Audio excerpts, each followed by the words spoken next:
Chapter 6, Focus Equals Power. After the 2008 economy collapse, I had to pick up the pieces and put it all together again. This mountain had been waiting for me for many years. There I stood at the foot of an enormous hill, my Mount Rushmore problems that I created. All of the heads of my principal issues staring at me.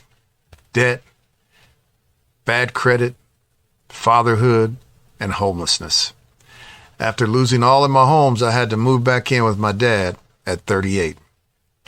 He was in the mid stages of bone cancer coupled with congestive heart failure. To top it all off, he was an alcoholic with a bad case of drinker-induced resentment. You see, we weren't on the best of terms because he felt that I sided with my mom during their legal separation years earlier. That wasn't the case at all. I was protecting my mom from his physical attacks due to his drug and alcohol abuse. At that time, I moved her into my house. But never did I get involved in the issues behind their problems other than the obvious ones. As a man, I stood firmly on the principles that he taught me. Never hit a woman and protect my mother in his absence. Well, that's what I did. He was not himself. He was a man on drugs. Our last violent encounter happened around 2001. He showed up at my house one afternoon. He double parked his Cadillac in the street and was talking shit to me from the curb. He was urging me to come out so he can put hands on me or even kill me. He always kept a chrome-plated .32 underneath his car seat, but on this afternoon, he made sure I saw it in his front pocket. I urged him to go home. I shut the door, all the while praying that I didn't have to use my gun. He shouted obscenities, and then he sped off. Now, moving back home was painful, but necessary. I showed up at my dad's in the fall of 2008, unannounced with my truck and trailer. It was a cold welcome, but a welcome nonetheless.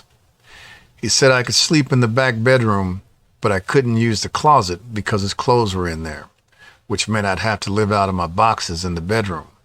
No worries, I have a roof over my head. He asked me about my plan. I explained that I was working on it. My son was in middle school at this time, so I poured into him as much as I could. I picked him up from school each day, helped him with his homework, and played ball with him after school. I tried my best to stay out of my dad's look. It was difficult because I noticed the side eye, and I heard the murmuring under his breath. I prayed and prayed hard for God to provide me with the clear focus to my next path in life. I felt like I was underwater gasping for air. Then one day, after having dinner with my son, I was driving him to his mom's house and he asked me if he could live with me. I remember telling him that I would talk to his mom about the move. As I drove home, I rerouted to a longer way home and I ended up near the Portland airport, where I pulled over and cried out to God, "Please help me. Please, God." I slammed my fist against the steering wheel, shouting to God, but no words were coming out. At that moment, through my tears, I recalled the poem, Footprints in the Sand, the last verse in particular, which reads, "He whispered, 'My precious child, I love you and will never leave you. Even during your trials and testings, when you saw only one set of footprints, it was then that I carried you.'" I can't explain the unexplainable, but it was after this moment when I submitted my will to God's will. In the years to follow, I started a successful small business which I had for more than 10 years. My son came to live with me as well as my daughter. I filed and completed my bankruptcy and began to focus on rebuilding my finances.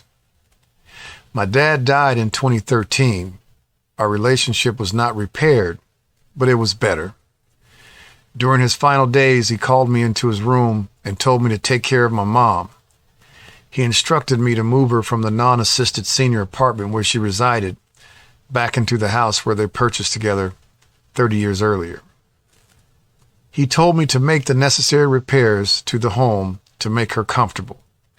Not only did I make the repairs, I built a brand new house behind the main house to give my mom a fresh start. But after I finished, she declined to move in it, saying that she preferred the comfort of her main house. We now rent out the new house, which pays mostly all of her living expenses. When God renewed my focus, I felt a power like never before.